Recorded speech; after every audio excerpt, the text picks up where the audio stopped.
หืโอ้วันนี้มาติดมีตรีนสดๆนะคะตรีนสดๆจ้าจะตำใช่ไหมจะตำใช่ไหมวันนี้วันดีได้พี่น้องบ่าวสอนนอนนามาเลี้ยงตีนฮอดบ้านจ้าเพิ่นให้ซื้อตรีนไก่มาต่ำจ้ามันนี่ลมเอียงเพิ่นมาเล่าอันขึ้นเพื่อนใหม่เพิ่นบอกเบิ้งเพิ่นไปสัมภาษณ์เพิ่นสกันพี่น้องเอ้ยได้สิบตัดตรีนไก่ตีกำลังดังไฟค่ะคุณเซลแมวเป่าอยู่เพื่อนเราอีกจ้าวังนี้ชาโอ้ยพี่น้องเอ้ย10 ปีลำเศร้าปีลำจังเห็นหำไม่ทั้งดากกระดากแหล่สิสมหำอายบันนองดากอีนั่นไหมเป็นได้บ้างสิบ้างตูเป็นได้บ้างฮะบ้างตูได้ว่าบลืมกล้องเด้อุ้ยเอาไหมอันนี้นะไม่แล้วรถเส้นเมื่อวานนี่เอาว่าม้วนๆเนี่ยว่ากับกล้องไม้นั่นมันเหมาะสมเนี่ยสอนอีกแล้วจักเดือนแล้วเนี่ยโอ้ยปีแล้วโพดเป็นได้อยู่ดีสบายอยู่ดีมีกินแซ่บอยู่แจ่มกินนัวอยู่บ่อยู่ดีมีแห้งจะแม่นปีนี้นะเป็นปีทองของข่อยเลยอิลลีหรอปีทองนั่นไรขายทองเบิดเถื่อนบ่คือใดโอ้ยไปพุ่นกินปลามาพี่กินตีนให้แต่ข่อยขายดิบทันให้โยกถ่ายเลยโยกมี32,000โหคำหรือจักกิโลโลดไปเนี่ยโล60,000แล้วเดี๋ยวนี้นะโอ้ยดุบห้าวน่ะดุบแล้วจะใช้มุ้งไปซื้อไว้ป่ะเมื่อดุบสมาหัวดอหัวดอหนาได้กำไรครั้งนี้เลยพอดีได้กำไรอยู่ที่อีรอเลยเสียหัวแบบสาใจค่อยนะกเอาเงินค่าดองไปซื้อไว้ผัดรูปซ้ำโอ้ยงานทางใจเด็กอย่าบอกว่าเกือบมันเมื่อยรูปเป็ดเต็มข้อโยอันบ่มีผู้ใดอยากซื้อเป็ดบ่ทางพุ่นก็ขึ้นเฮือนมันเฮือนใหม่ก็บ่ได้เอาเป็ดไปเลือดแป้งอ้าวมือเสิร์ฟมือล้างถ้วยล้างจานฮะมีเขาจะขายอยู่ปูนึงอย่างตรงนี้เขาซื้อได้มันเข่าได้ยังมาซื้อตัดหนาเลยไปซื้อน้ำซะตัวเดียวนะประมาณเป็ดข่อยนั้น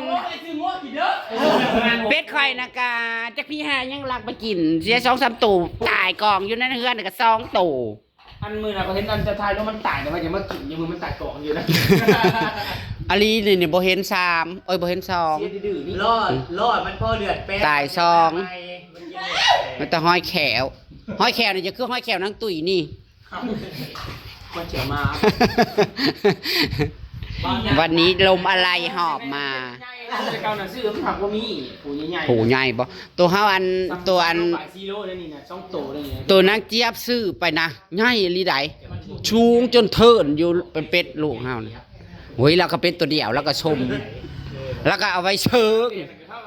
เจ้าเดียวเนี่ยพายนะเจ้าจะเอาไปเล่นตรงนี้เฮ็ดบ่นึกว่าไปเฮ็ดพอพันธุ์นะเอ้ยบ่เกี่ยวกับอุดหนุนข่อยในปอซอยเลยกำลังเป็ดแต่แซ่บอยู่บ่เป็ดตัวเดียวนึงมันตีกันก็ได้มันเป็ดเฒ่าเป็ดน้ำนั่นจะไปสิกินเฮ็ดเลือดแป้งบ่เป็ดเฒ่ากะ2 ปีนี้เป็ดโอ้ไม่สิบ่ต้อง2 มื้อคุณบ้าโอ้ยเลือดแป้งคักกระโดเป็ดแง่นะเป็ดเฒ่าเขาขายปีละ100เท่านั้นเด้อ2 ปีก็200นะกำงั้นบ่เขาขายเป็นโลเขาขายเป็นปีคันพวกเข่าไปนั้นเป็น2 ปีก็200 6 โลเป็นเนาะอันเด็กนี่ผมมาซื้อตีไก่กินปลาอีมื้อนี้นะโอ้ยจักเป็นอีหยังไปสวนขี้ออกเดี๋ยวนี้งางทางใจลมอะไรหอบมาถึงเนี้ยเหรอบ่มีหมู่ครบหรือบ่หรือว่าเนาะใดหรือว่ามาเล่าขึ้นเฮือนใหม่เฮือนหยังนี่ถ้าได้ขึ้นกับเฮือนใหม่นั่นปีได้เอามันซาด้วยว่าสิเอามันซาพุ่นแหละมันแหลกซะก่อนของพันซาพุ่นแหละอย่ามาเอาตัวตาพันซาแล้วมันยากไปมันขี้ตกคันสิเซิร์นเลยเซิร์นไปเป็นแขกผู้มีเกียรติโกโก้นี่เด้อโอ้ยว่าจะมาไปอันไปเบิ่งไปแย่ไปตบไปแจงล่างถงล่างถ้วยอีหยังนี่เด้อคุณละเมื่อได้เว้ารัดไว้แล้วก็ยังบ่สิบ่อันน่ะบ่ซาบ่เว้ารัดไว้เลยนั่งยังดอกนั่งอยู่ในเตียงนี่แหละบ่ให้นั่งมันจะตั้งแล้วโตดอกปูสาดนี่เบ้านั่งเทกกระบังนะครับเอาน้ำใหม่ได้ใช้มาจ้ะรถบ่ได้มีเต้นอีหยังให้ปูสาดนั่งแถวพบไม้น่ะเบ้าโอ้ยนั่นแหละข่อยมักคือบ่เห็นไปหาอีหยังสิดูซูเปอร์ยังสิมีแต่นั่งแต่นอนอยู่ในนี้โอ้ยเขาก็มา บ่เบิ่งนะกว่าหาหน่อไม้จ้ะวะแนวมันหาได้ช่วงนี้ก็หน่อไม้สิหาหยังสัก จะเบิ่งบันเขาคิดมาได้ร้านเอามาอีกแล้ว เบื่อบ่มันเป็นอะไรมันเป็นเบื่อ เอามาอีกหาเฮ็ดเลย หาเฮ็ดไปสิไปเอาโกนได้คันว่าให้คนไปหาเฮ็ดช่วงนี้ไปหาอันคลองแล่นสิบ่ง่ายกว่าบ่ ได้ไปได้สักเหยียบพูดเดี๋ยวนี้ โหดโผหูมันน่ะเกี้ยงๆเนาะแถวฟังพิฟิตยา มือให้เด็กเพิ่มในมือชื่อนี่เขาก็จะเยี่ยมเขาก็หยอกดงสมัยคือมันจะไข่ไม่กินดินแลจะไม่เต้นพวกไม้เขาก็ดีเขาก็เต้นตายไป มันไข่ในเชื่อน้ำลาย มึงเห็นยัง โอ้ยว้ายว้าวน้ำมูกกับทั้งก้นออก มึงแค่มึงเอามาใส่ให้กูกินเลยยันจ่ายไปได้กินยืดเหรียญได้ไปหาเหรียญไป เดี๋ยวไปหาตัดตีนไก่สักกัน ไปหาเหรียญไปพาไปหาเหรียญบน เฝ้ากับที่บ่สอน ซ้อนแล้วมึงไปบุญแม่นกฝั่งทองแล้วก็มาวันนั้น พอดีแหละ สิไปตึกแฮนี่อยู่ในน้องนี่แหละ เดินนั่งนำกูจะ ตึกเอาปั๊มปลาคอตึกเอาปั๊มปลาคอใหญ่ตึกเอาปลาคอใหญ่นี่ได้น้องนี่ที่ชุ่มข่อยตึก ใหญ่นี่มันเข้าไป ข้างเทิงกับข้างล่างน่ะ ขี้มูเลย ว้าวหรือว่าขี้โม ได้เนาะได้เนาะ แซ่บใดมันบ่ได้มิน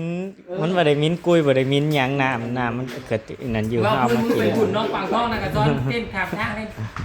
เพลงแค่นั้นก็จะไปกินปั้นมู กว่าสิได้เห็นหน้าเห็นตาเพิ่นเนาะบ่แม่นเรื่องง่ายๆศิลวัตร2นั่นแหละอะ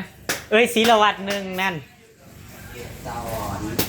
เสียสอนเพิ่นเป็นเสียแล้วเพิ่นเลิกเป็นยูทูบเบอร์แล้วเพิ่นมาเป็นอาเสียอาเฮียล่ะสิได้เห็นหน้าเห็นตาเพิ่นง่ายๆบ่ก็เลยสื่อตีนไก่โครงการคนละครึ่งบ่ฮู้ฮะก็160บ่แม่นโลละ80โลละ80 2โลก็100จะได้อีกหน่อย160แต่ละใจ200ป้า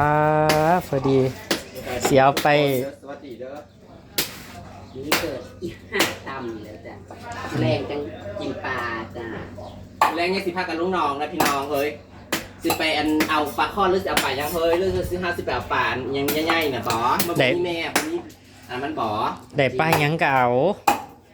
ได้ปลาจีนบ่เฮ้ย ได้ป้าหยังก็เอาตีนไก่2โลพี่น้อง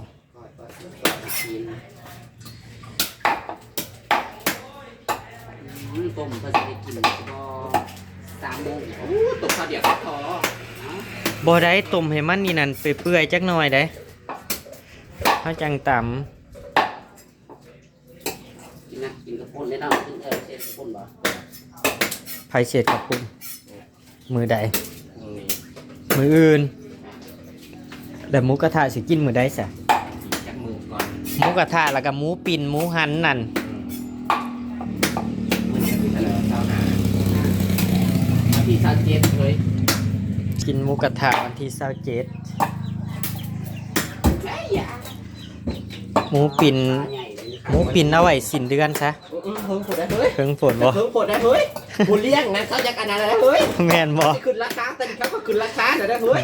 มึงกลับไปรีวิวมะเขืออยู่ในสวนให้แหน่ ราคาบ่ เออ นี่แหละเฮ้ยเดี๋ยวจะไปรีวิวให้ตัวจะขายยัง มันเลยมือ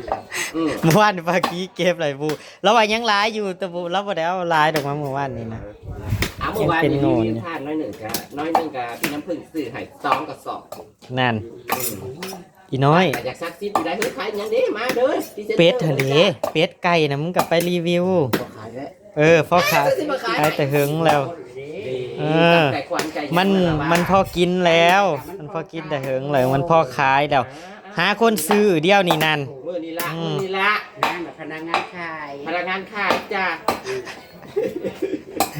ช่วงนี้นะพนักงานเลี้ยงขายโชเป็น นี่ก็อยากขายได้นี่นั่นนะมึงไปรีวิวอีน้อยมึงน่ะปากซักซิดอยู่ ซักซิดอยู่ได้ กันไหน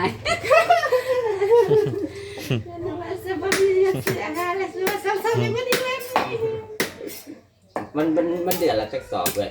ตอนที่2 โอ้ย2 มันสิเบิดพอเดือนอย่างพวกนี้นะมันกินลายเดียวขนาดเกลือเท่าละ4 ถ้วยอาหารนั่นแหละปนเข่าปนยังน้ำได้ขนาด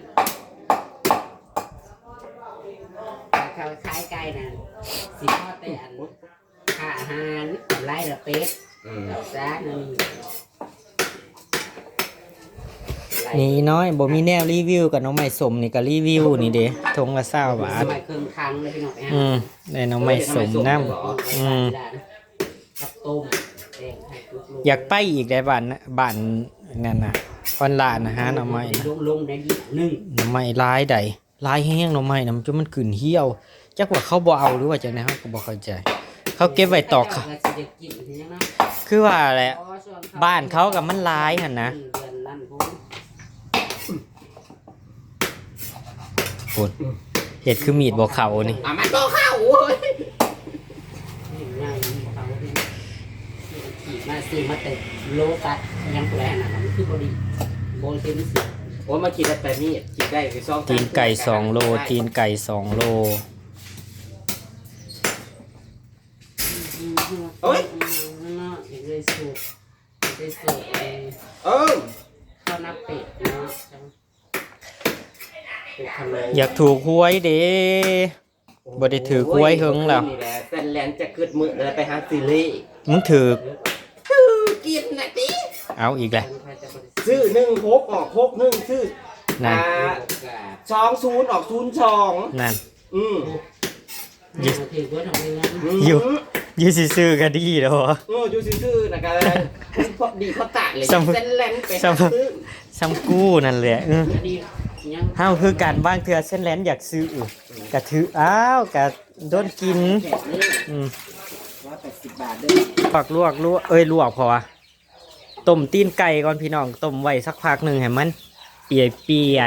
ๆน้ำมันน้อยไปบ่น้ำน่ะมันน้อยอีหลีเลยนะน้ำ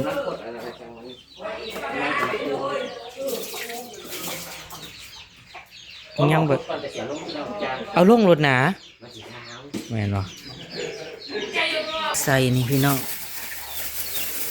กระปุ่นโลนึงพอแล้วเนาะโลนึงนะ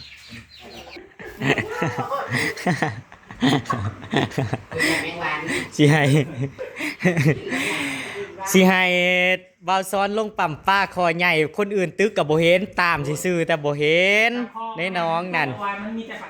ตามอยู่แต่ว่ามันไปใส่ จะมาเฮ้อยู่ไปจะพอมันตัวตลาดปาก กับมันบ่เห็นแต่ว่ามันตามมาลีเวลาเขาลงตึกมันอยู่ใส่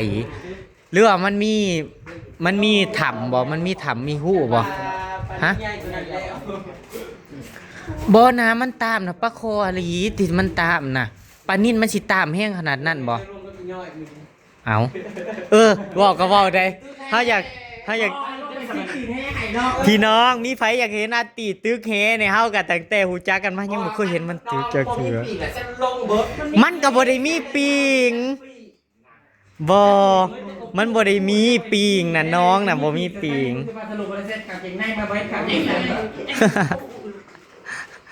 บอกแล้วว่ามีปิงมันบ่มีปิงนะน้องนั่นน้ำบ่ได้เลิกอีกมันคือสิกินแซ่บเนาะปลาน่ะเนาะมันตึกนั่น มันบ่ได้ไปอันนะฮะเนาะกับอัน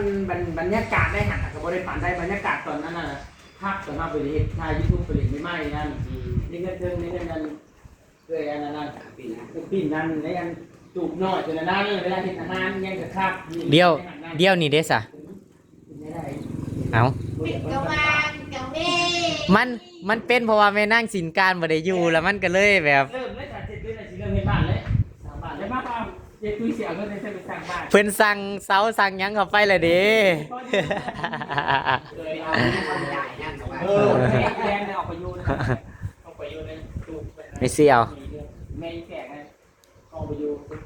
ที่ก็เนี่ยเราได้รู้เลยแล้วอยู่กับลุยลูบ้านเจ้าไม่รู้เลยเคยมาดูเห็นเลยเนี่ยอยู่ชอบไม่รู้นั่นน่ะ อ้าวเขามีรู้นะเลยนะเพราะนั่นแล้ว แล้วบ่ย่านบ่มีเสียวกลางคืน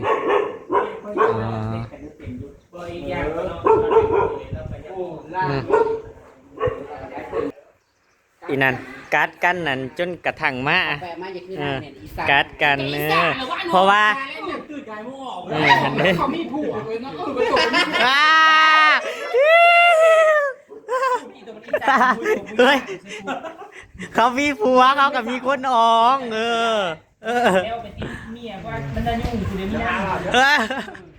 ยเขาอยู่นี่นั่นแต่ว่าเขาบ่ได้มาหาคือแต่ก่อนบ่ เป็นผู้หญิงนี่เนาะแล้วได้ปันเลยเป็นผู้หญิงนี่มาแล้วมาสิได้เสริมเสร็จแล้วคนละหัดมีคนมันมีเปล่ากันว่าใช่บ่บ่ทำไป ไปพี่น้องอำลาพระจากพี่น้องตามคลิปหน้าด้วยพี่น้องด้วยไปละพี่น้องรอดเมเซียวตุยไปปั่มปลาคอยใหญ่ป้านิ่นใหญ่ให้เบิ่งพี่น้องอยู่ได้หนอกินตำได้เฮาตื้อมือนะเฮาก็ได้ตัวใหญ่ๆปลาตัวใหญ่ๆ